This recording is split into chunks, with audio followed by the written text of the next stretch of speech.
El estado de choque o shock se refiere a un estado en el que la perfusión es insuficiente para cubrir las necesidades de los tejidos en todo el cuerpo, llegando al grado en que los tejidos pueden sufrir un daño rápido, sobre todo por la escasez de oxígeno y de otros nutrientes. Hay varias clases de shock dependiendo de su causa. Suele haber un malentendido en relación al shock, en el que se cree que sin una hemorragia no puede darse el shock. Sin embargo, sabemos que esto no es verdad. Ahora veremos las distintas clases de shock. Tenemos el shock cardiogénico, que se da por un gasto cardíaco bajo secundario a la insuficiencia de la bomba cardíaca, lo que disminuye la presión y no permite que la sangre llegue a los 40 milímetros de mercurio diastólicos, que es la presión de perfusión mínima para cualquier órgano. Puede deberse a un infarto, una arritmia, a taponamiento cardíaco o a una embolia pulmonar. Recordando, el taponamiento cardíaco se refiere al atrapamiento del corazón en el mediastino, lo que poco a poco hace imposible su expansión. Por ejemplo, si se dañara la pared del corazón, la sangre pasaría al espacio entre el corazón y el pericardio. El pericardio, que no es elástico, poco a poco evita que el corazón pueda expandirse. Entonces el volumen del mediastino es ocupado por sangre que presiona el corazón. En esta clase de shock, como vemos, no es necesario que haya una hemorragia, porque es el corazón el que no logra producir un trabajo suficiente. Está el shock neurógeno, que se da por lesiones en la médula espinal, lesiones cerebrales o sobredosis de anestésicos, que interrumpen el tono simpático que mantiene la contracción arterial, provocando una relajación arterial súbita que disminuye la presión hasta el punto en el que se da el shock. Está el shock séptico, que se da por una oleada masiva de mediadores inflamatorios, causando una vasodilatación arterial y extravasación vascular, lo que causa una hipoperfusión tisular, hipoxia celular y alteraciones metabólicas. En la sepsis, se induce la liberación de factor de necrosis tumoral, interleucina 1, 8 y 12 e interferón gamma. Esos mediadores inducen la producción de citocinas y quimiosinas. Por ello se da un estado de hiperinflamación que promueve la producción de factor tisular,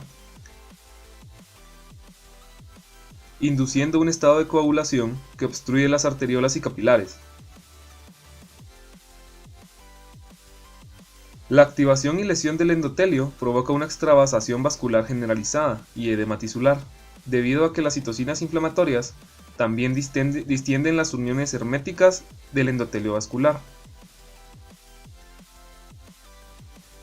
El endotelio dañado también induce la liberación de óxido nítrico y otros mediadores vasoactivos, que se traducen en una dilatación aún mayor de los vasos, lo que disminuye aún más la presión sanguínea.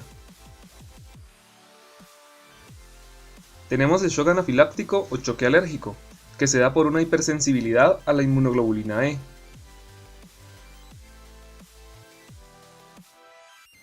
Y el shock más conocido, el shock hipovolémico, se da por una pérdida masiva de sangre. Es necesario tomar en cuenta una pérdida sanguínea que suele darse por sentado, la pérdida sanguínea por fracturas. La matriz ósea también pierde sangre y dependiendo del hueso fracturado se puede tener una idea de la hemorragia del mismo. Por ejemplo, las costillas suelen perder hasta 125 mililitros cada una, el radio o el cúbito entre 250 y 500 mililitros, el húmero hasta 750 mililitros, la tibia entre 500 y 1000 mililitros, el fémur entre 1 y 2 litros, y la pelvis suele ocasionar una hemorragia masiva, es decir, una hemorragia que necesita de 10 o de más unidades de hematíes en menos de 24 horas. Y tenemos varias fases de shock. Primero la fase no progresiva o compensada, la fase en la que los mecanismos neuronales y celulares actúan ayudando a mantener el gasto cardíaco, la presión arterial y la perfusión a los órganos vitales. Aquí vemos por ejemplo los reflejos de vasoreceptores, el eje renina-angiotensina-aldosterona y la estimulación simpática. La estimulación simpática inicia como respuesta a la isquemia del sistema nervioso central. Esta respuesta no se activa significativamente hasta que la presión baja más allá de los 50 milímetros de mercurio. También aumenta la secreción de vasopresina en la hipófisis posterior.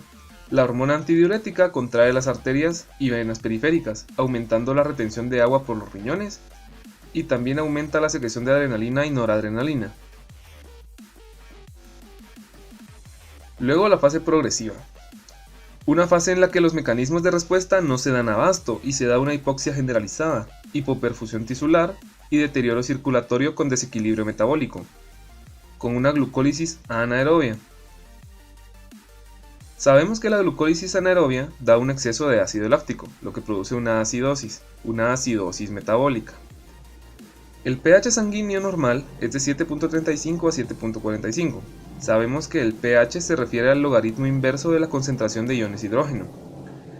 El resultado se mide en una escala que va de 0 al 14, en donde un pH menor de 7 se considerará un ácido y un pH mayor de 7 se considerará una base. Veamos cómo funciona esta fórmula rápidamente. Esta escala se basa en la neutralidad del agua. El agua presenta una concentración de 1 por 10 a la menos 7 de iones hidrógeno. Si realizamos el cálculo, vemos que el pH es de 7. Si sustituimos este 1 por 10 a la menos 7 por un valor más negativo, eso se traduce en una concentración menor de iones hidrógeno, lo que da un resultado más alcalino. Un valor mayor en la escala, por ejemplo con 1 por 10 a la menos 9, obtiene un pH de 9. Por eso es que esta fórmula da un resultado menor para una acidez mayor. En este estado de acidosis metabólica es importante conocer la presencia de la anhidrasa carbónica. Es un interconvertidor de dióxido de carbono y ácido carbónico, y es importante para mantener el equilibrio ácido-base en los tejidos sanos. En tejidos con altas concentraciones de CO2, esta reacciona con agua y a través de la anhidrasa carbónica se forma ácido carbónico, ácido que luego se vuelve bicarbonato y iones hidrógeno. Esta reacción ayuda mucho si el paciente no está en un estado de choque o no tiene una acidosis. En la acidosis metabólica, el equilibrio entre el bicarbonato y el CO2 se inclina hacia el CO2, por lo que la anhidrasa carbónica produciría más ácido carbónico. Ahora, solo como ejercicio, si crees que sería buena idea administrarle bicarbonato al paciente, haz clic aquí.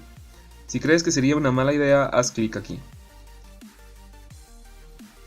Esta fase se da por un círculo vicioso. El círculo vicioso inicia con un descenso del gasto cardíaco, que produce un descenso de la presión arterial, que luego produce un descenso del flujo sanguíneo sistémico, que produce un descenso de la nutrición cardíaca, coagulación intravascular y descenso de la nutrición tisular. El descenso de la nutrición tisular produce un descenso de la nutrición cerebral, descenso de la nutrición del sistema vascular y una isquemia tisular. El descenso de la nutrición cerebral produce un descenso de la actividad vasomotora. El descenso de la nutrición del sistema vascular produce una dilatación vascular, un aumento de la permeabilidad capilar y la isquemia tisular produce liberación de toxinas. Estas toxinas producen una dilatación vascular. La dilatación vascular produce una mezcla venosa de sangre, que produce un descenso del retorno venoso. El aumento de la permeabilidad capilar produce un descenso del volumen sanguíneo, que produce un descenso del retorno venoso, y la liberación de toxinas al final produce una depresión cardíaca. La depresión cardíaca y el descenso del retorno venoso vuelven a producir un descenso del gasto cardíaco y se repite el ciclo.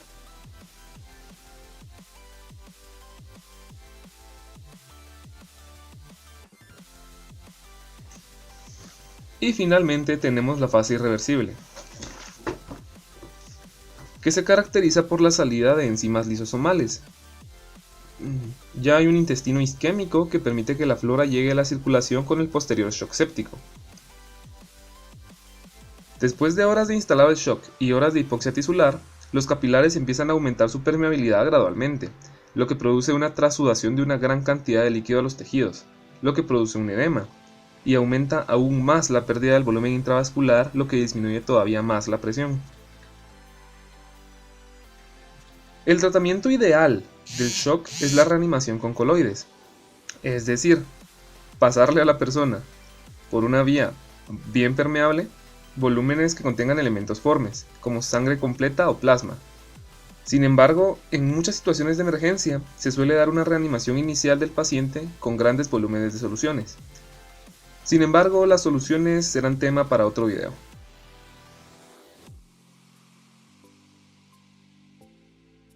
Inicia un descenso